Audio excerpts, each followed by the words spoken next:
And now it's time for the latest exciting episode of Doz's Television Workshop.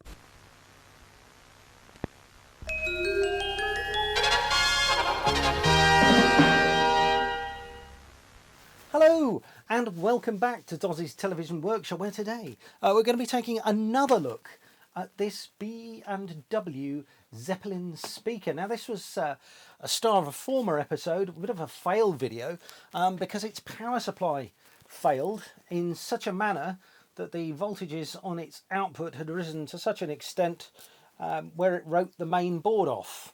So yeah, this wasn't worth going any further with at the time, but I did mention that perhaps we should fit one of these Chinese Bluetooth amplifiers in as a bit of a sort of retrofit and give it some life back. Now this amplifier is quite useful. There are two Class D amplifiers on here feeding 3 channels, one subwoofer output and a left and a right. So that sort of suits the speaker arrangement inside the B&W nicely. So yeah, I think what we'll do though is I'm not going to build a power supply into that. I think we might use something like an old laptop power supply, exterior to the unit, and breathe some life back into this. So this video has been hotly requested, so thank you if you left a comment. So yeah, let's get on with it. Right, so first things first is to get the thing in pieces, and if memory serves, yeah, we had a secret sort of latch on the back of these cloth speaker covers here. I think you sort of had to depress and then work the cover outwards. Yep, here we go. We've got a gap opening up, or I thought I had.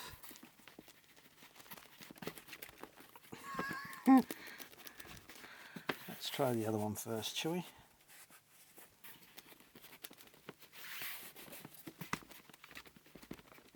God, they don't make it easy. Let's get ourselves a spudging tool of some description, because I've got a little gap there. Let's use a big spudger. That's it. Look, there we are. Speaker cover one. I should put that carefully out of the way. Same again this side.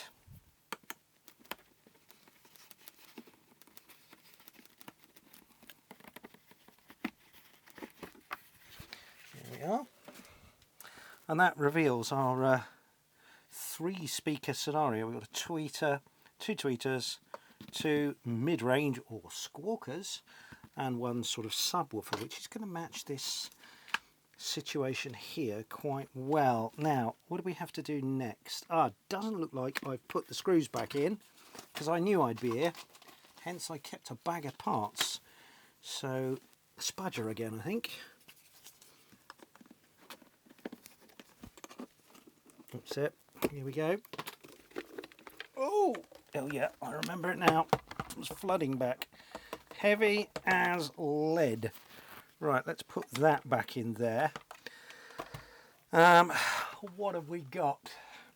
This is our destroyed amplifier board. Now we've got our crossovers here, so we need to work out what's going on with those. That's our infrared receiver, I guess. So next job, let's get out the damaged amplifier board.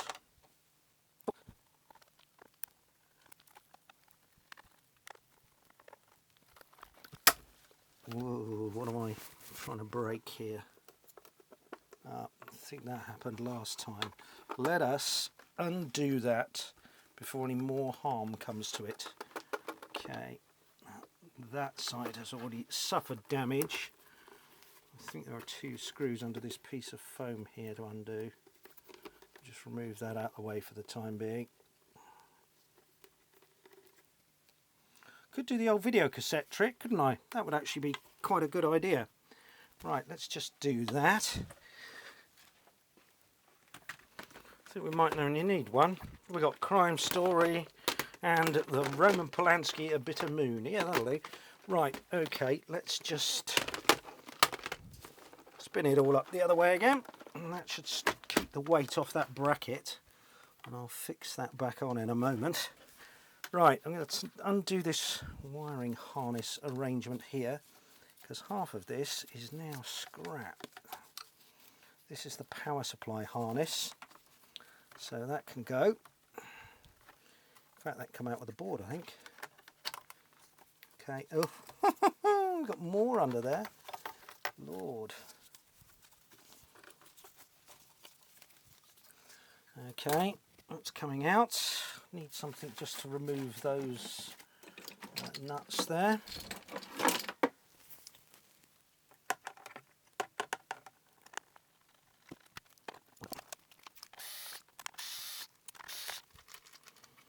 Right, that's everything out of the way of there.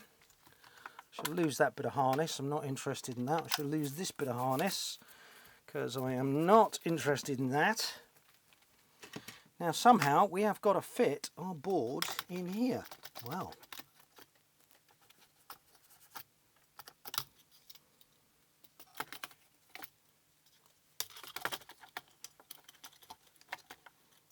I think we're better off the first way round.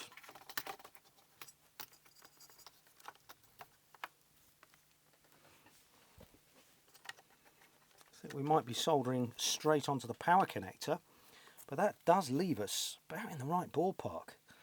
I need to extend those wires a little. Now, which way is up on this thing? Right, that is up. Therefore, that is right, that is left. Let me just write that on there before I forget. Left, right. Okay. So, we can see where our wiring is going. Our blue and black, left. Our yellow and black go to right. And that leaves us with the red and black, which is going to our subwoofer. So first things first, how are we actually going to mount this?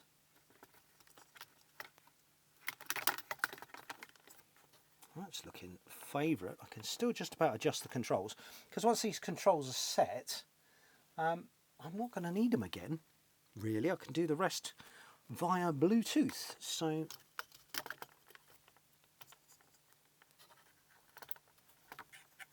I wonder if we can get on one screw mount.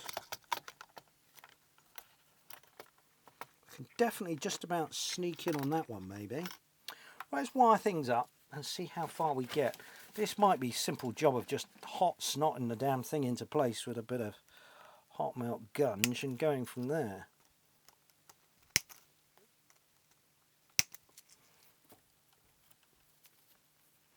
Pity that one's going to be too short, because that's our right, oh, that's our left hand channel, which is there, sub, left and right.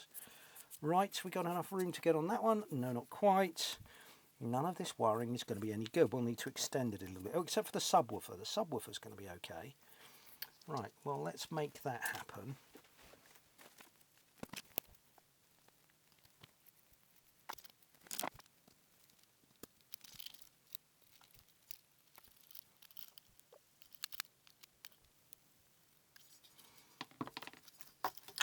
I wonder actually if it would mount in like that. There's nothing staying, it's got to be flat, is there?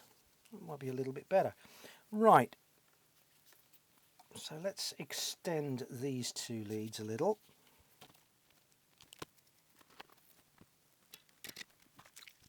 Or do I just come straight off the back of there and straight round to the board? Probably easier, isn't it?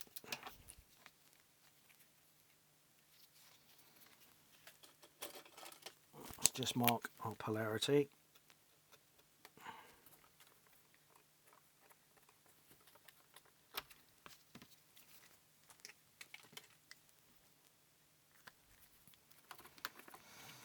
There's that ribbon cable here that's now going to be sadly redundant.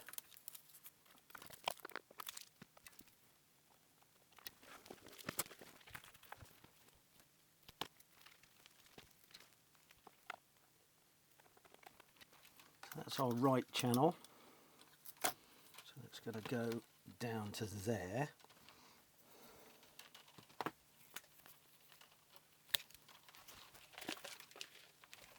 Put the positive lead on the same way.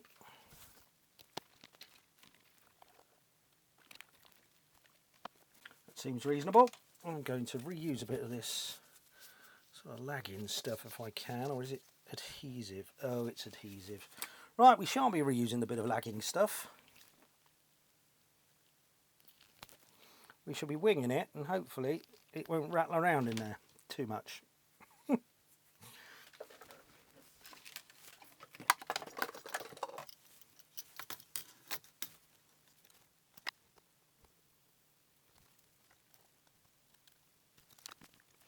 Why make life difficult for myself? Now this board is wired up backwards, so black is in fact positive on this one. I don't need to be quite that long, we can prune it off a bit.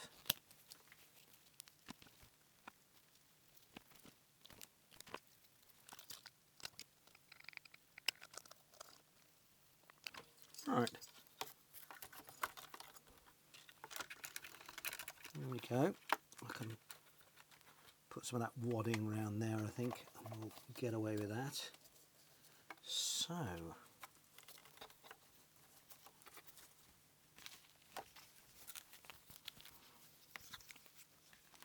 I think the next thing to do is actually power it up and just check it all works. Let me arrange for that. Back in a second. Right, on these leads here, I've currently got 19 volts, or I'll have in a second, so we'll just switch that on. I've got my telephone here, so we shall just... Now, I am hearing that every now and again, like a little... Sounds almost like a piece of machinery operating, but there it is. But it is working, and it does go damn loud, actually. Which with the back off doesn't really work at all, but yeah, that's suitably good, I think. Now the next problem to overcome is the physical mounting of the thing, because it can't go there because it's going to foul this speaker enclosure, so it just needs to edge up a bit. I've twiddled with the volume controls and what have you to get that about right. So yeah, this is going to have to come up a little bit, and I think it is going to be a hot melt job, but hey. Right, the next thing to do is we've got a lot of spaghetti in here we can get rid of, and also we've got a back panel. Now clearly most of that is going to be utterly useless, but we do need to get power into our new board, so let me just slide that back for a second. Look at this shininess. This appears to come out with some screws here, so arm myself with the prerequisite screwdriver. Now I took the bit out a minute ago just to take those extensions out, and I've put it down, haven't I? Oh. Talk amongst yourselves. Never doubted it. There's always going to be on the bench somewhere. Right, so let's have a spin around here.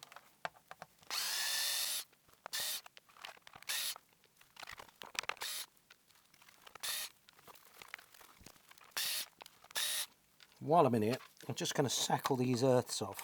We're not going to have a mains power supply in here anymore, so we don't have to take care of all this earthing and screening and what have you. So that can all come out and get sacked, just to make it a bit roomier in here.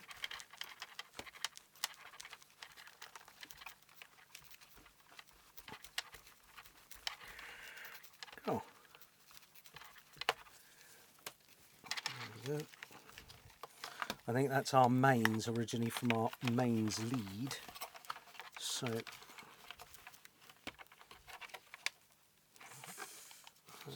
okay, I think we might have to take the whole assembly out. There's going to be more screws here.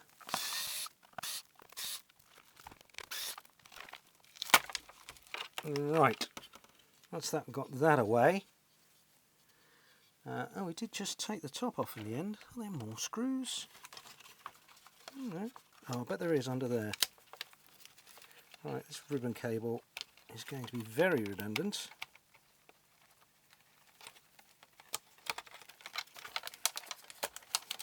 As is this one.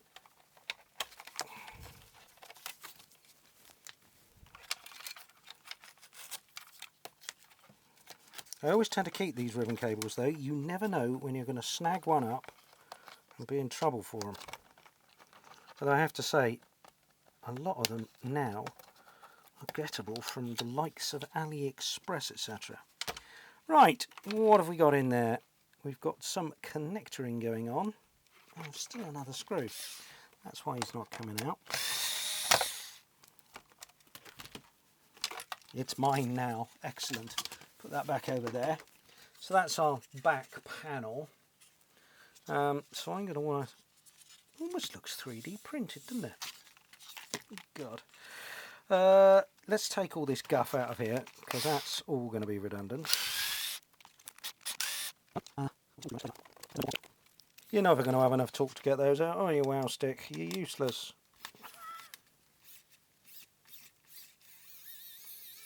Well, we had some. Ah, okay. That's got rid of that. That's now redundant. Ah, yes. King Fa. We know a record about the Fa King, don't we? Paul McCartney. Go and Google it if you haven't seen it. The King of Fa is the title of the record. It was on Apple Corps, I think. And it made the Beatles laugh, so they published it, and it duly got banned everywhere, of course. A sort of late 60s psych number. Right, we're going to take this mains socket out, so there's nobody's under any delusion that it needs mains.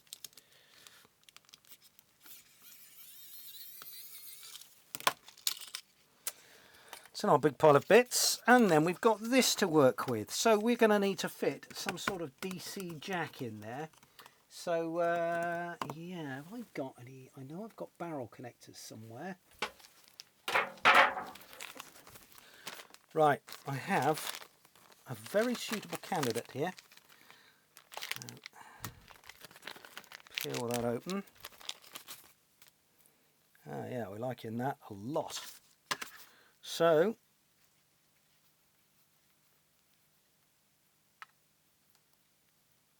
if it would go in that auxiliary hole there, that would be just ideal, wouldn't it?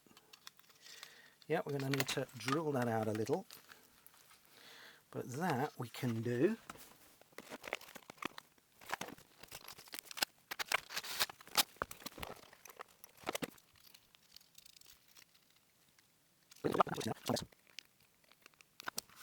Ah, yeah, that's pretty good. Right, now because we've got a back on it,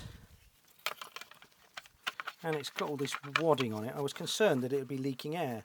And you know, we'd created extra ports in here, but I don't think we need to concern ourselves too much with that. So all I've got to do is get the wiring out, which comes through there. And we can recycle this grommet, I would imagine. So, I need to work out what pins the polarity is on that. Now, let me just go and have a look in my box of salvaged power supplies to see what we've got. Then I can wire a plug up to it, make sure we've got everything right, make the connections, and so we can get it back together. Right, give me a moment. I've had a look in my scrap top pile, and I've got this Asus power supply. I heard somebody pronounce that as Zeus the other day. Sounds like delusions of grandeur to me. Anyway, ideal job, 19 volts at 4.74 amps, very precise. First off, we need to make sure it works. So, yeah, let's give it a bit of mains. Get a meter.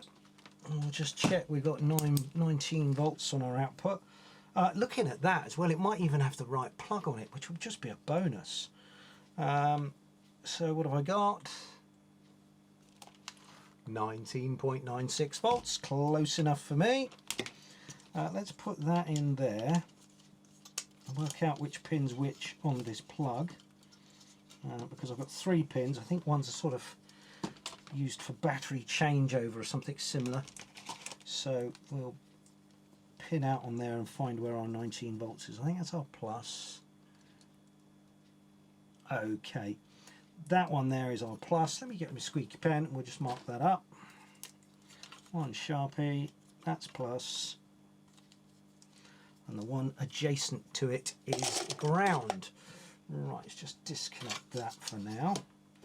I was going to use that bit of mains wiring, but it's going to be far too short again, so I'm just going to reel off a bit more of my red and black stuff.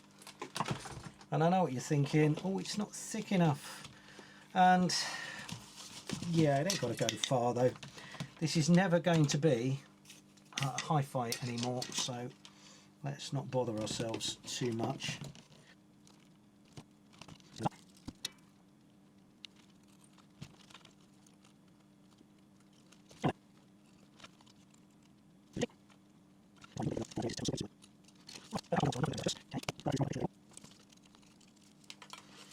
Lovely, put this thing back on. Ah, interesting to note, 2 arrows there pointing one another. Let's have a zoom in so you can see.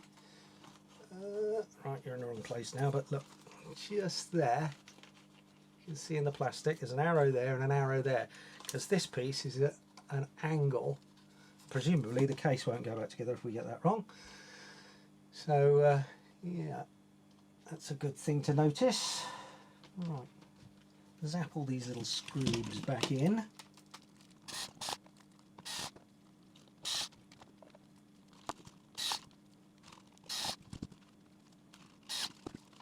Okay, pick our back up.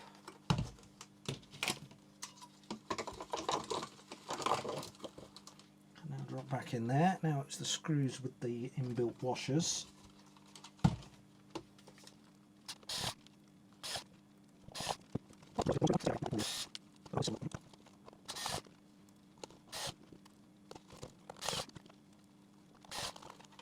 Right, we're all done back up there.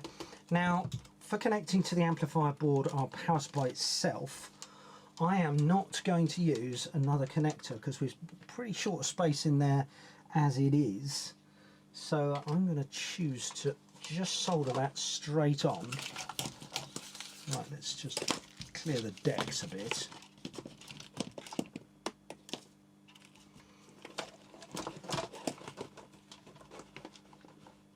Just power our amplifier back up again so I can just take a polarity measurement on that socket, and I'm just going to solder the wires straight to the socket, I think. Right, let's just pop that back on. Where's my meter again?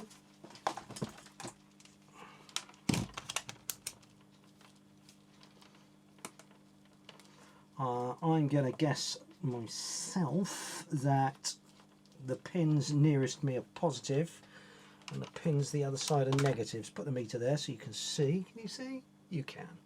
I reckon that's going to be positive and this is going to be negative. I'm exactly the wrong way around.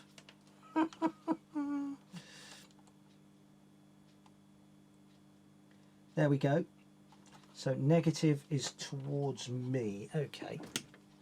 Switch that off. Pull that out. Meter out of the way.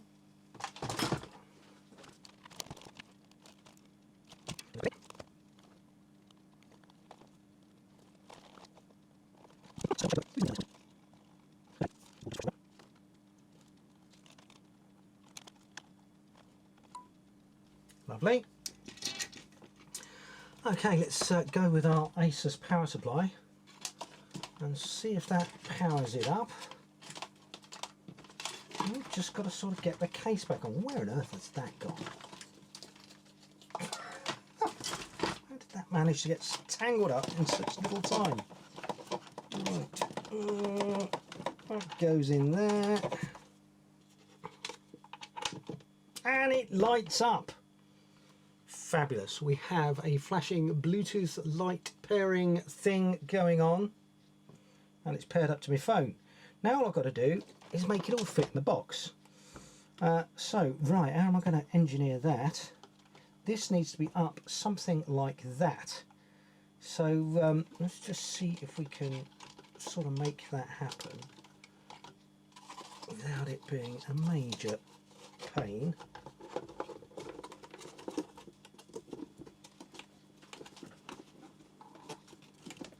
Oh, actually, that's about it.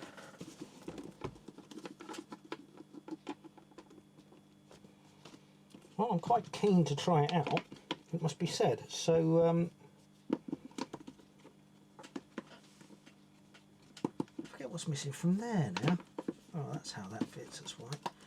So let's just turn it up the other way before we put some screws in it and see how many rattles and pops and cracks are coming out of it, and drop the sound recorder at the same time. Let's open my Spotify. Open my Spotify, other media services are available, and play me a song.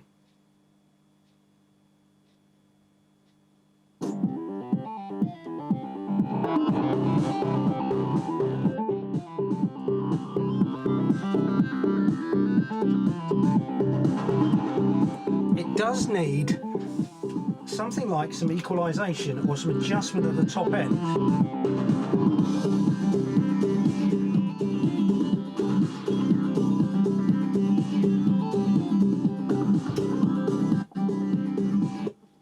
Because it is somewhat flat. Let me just, because we had a lot of top end out of it a minute ago, so I wonder if I just knocked one of those controls. So let's just get it over in bits again. Which one's the top end? That's bass. They are all flat out. Okay. Have I just put that? Ah, yes, I'd forgotten she spoke Chinese. I did try and find the data sheet actually for the chip, and when I did, it is specifically programmed for a language. So yeah. I'm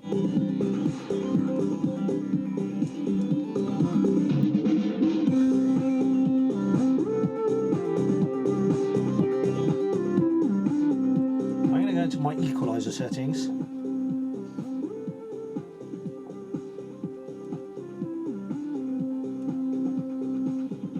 Somewhere, and have a little play with it. Come back to me.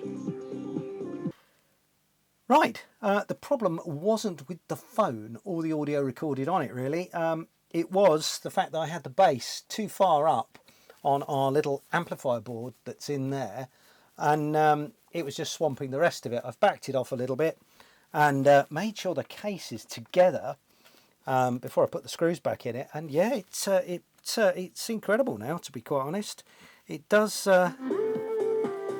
produce trouser flapping amounts of bass.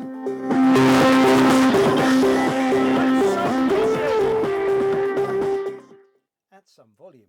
So yeah, that is something else. I'm satisfied with that.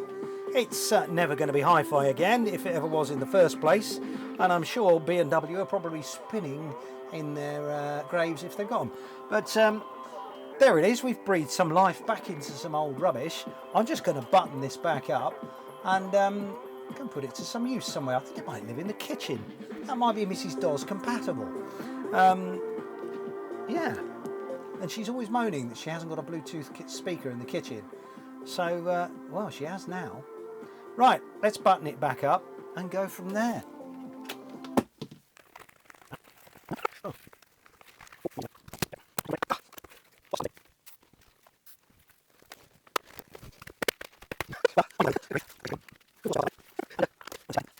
Thank you very much for watching.